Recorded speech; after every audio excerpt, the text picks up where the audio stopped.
Hello Ram Ram ji सारे ने कैसे हैं आप सभी। आई होप सभी बढ़िया होंगे। तो आज मैं भाई फिर से लग गई हूँ स्टिच करने, क्योंकि बीच में बहुत ही ज़्यादा तबीयत ख़राब हो गई थी। और आज का इस वीडियो में मैं फिर से हमारी जो भी बहनें हैं जो घर पे बहुत ही परेशान रहती हैं और वो कहती हैं कि भाई मैं सारा दिन खाली तो रहती हूँ, लेकिन मुझे कुछ ऐसा काम बताइए कि जो मैं घर बैठे अर्निंग कर सकती हूँ।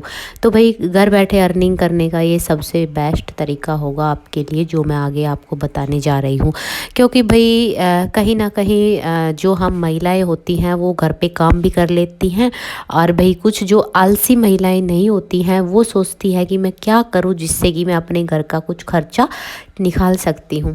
तो भाई देखो आजकल क्या होता है कि हर हर कोई भैंस नहीं रख सकता। भाई किसी के जगह की प्रॉब्लम होती है तो किसी के चारे की प्रॉब्लम होती है, ठीक है। और भाई कुछ और भी घर के बहुत सारे मैटर हो जाते हैं। अगर किसी भी महिला को, किसी भी मेरी बहन को सिलाई आती है तो प्लीज़ वो सिलाई कीजिए, ठीक है।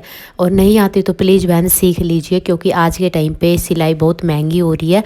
और भाई क्या होता है कि मतलब ये समय है जो निकल जाएगा, पता भी नहीं चलेगा। आगे जाके आपको ये चीज़ एहसास होगी कि भाई मेरे पास जब टाइम था तब मैंने ऐसा क्यों नहीं किया, ठीक है। तो भाई मैं आप सभी बहनों से यही कहना चाहूँगी, भाई सिलाई आप करो, ठीक है। आपको अच्छे से फिनिशिंग नहीं आ रही है तो आप अपने घर के जो भी सूट होते हैं सास के, देवरानी जेठानी के, उनको सिल कर आप अपना हाथ साफ़ कर लीजिए। और बहुत सारी बहनें ये होती हैं मुझे सिलाई तो आती है लेकिन मैं बाहर के सूट लेने से डर लगता है। तो बहन देखो, बाहर के सूट एक बार गलती हो गई तो आपको सीखने को मिलेगा, ठीक है। तो ऐसा तो है नहीं कि बार बार आपको के साथ गलती होती रहेगी। तो भाई ये कॉल आ गया था, तो मैंने सोचा कि भाई कॉल भी अटेंड कर लेती हूँ और अपना काम साथ साथ काम भी कर लेती हूँ। तो भाई ये सूट था इनर का, तो मैं फ़ोन पे बात भी करती जा रही थी और अपना सूट मैंने सोचा कि टाइम वेस्ट ना करके दोनों काम एक साथ कर लेते हैं। तो भाई ये कॉल आ गया था मेरी एक फ्रेंड का। तो बस वो भी ऐसे ही सूट की अपने बिजनेस को लेकर कुछ बात कर रही थी कि भाई मैं भी कुछ बिजनेस करना चाहती हूँ।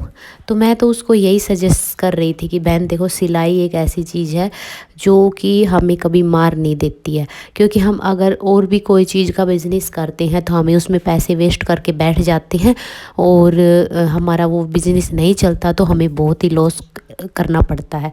और सिलाई में क्या होता है कि हमारे घर से कोई खर्चा नहीं लगता, क्योंकि अगर कपड़े आएंगे तो हम सिल देंगे, हमारे घर से क्या जाएगा, ठीक है। और सबसे बेस्ट तो होता है होम बुटीक। होम बुटीक में क्या होता है कि हमारी दुकान का किराया भी बच जाता है और जो भी टाइम भी बच जाता है। हम घर में बच्चे भी संभाल सकते हैं, घर का काम भी कर सकते हैं। और होम बुटीक में ये होता है कि कभी भी हमारे पास कस्टमर आ सकते हैं सूट सिलवाने के लिए। भाई चाहे रात हो या दिन हो, कभी भी जैसे भी उनको टाइम मिले वो हमारे पास आ सकते हैं। तो होम बुटीक की ये बहुत ही अच्छी बात है, ठीक है। तो भाई ये मेरा बेटा यहाँ फ्रीज खोलने लग रहा था बार बार, क्योंकि फ्रीज में रखा था वो घी, तो उसको वो बार बार निकाल निकाल के खाने की कोशिश कर रहा था। बच्चा है भाई, मानता नहीं है। फिर मैंने इसको बार बार मना कर रही थी कि बेटा फ्रीज मत खोल। कभी ये मुझसे खुलवा रहा था, कभी खुद से खोल रहा था।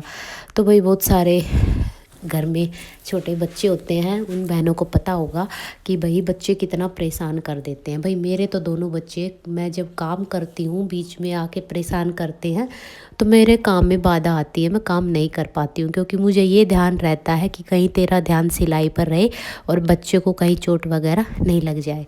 तो भाई कुछ तो फ़ोन आ रहा था, कुछ सूट सिलाई कर रही थी, और कुछ इधर से मेरा बेटा मुझे परेशान कर रहा था। तो इस चीज़ पे मुझे हंसी भी आ रही थी और गुस्सा भी आ रहा था। तो फिर मैंने भाई सोचा कि भाई फ़ोन भी चलता रहेगा, सिलाई चलती रहेगी, बच्चा भी खेलता रहेगा, तो ये बहुत ज़्यादा नुकसान हो जाएगा। तो भाई मैंने जो मेरा बेटा मांग रहा था वो मैंने उसको प्लेट निकाल के दे दी। तो मैंने बोला कि तू जा वहाँ अपनी बैठ के खेल ले। तो उस प्लेट में वही मलाई रखी हुई थी, तो वो अपनी मस्ती से मलाई खाने लग गया और मैं मस्ती से अपना काम शुरू करने लग गई। और भाई मैं उसको बोल रही थी भाई फ़ोन रख दे।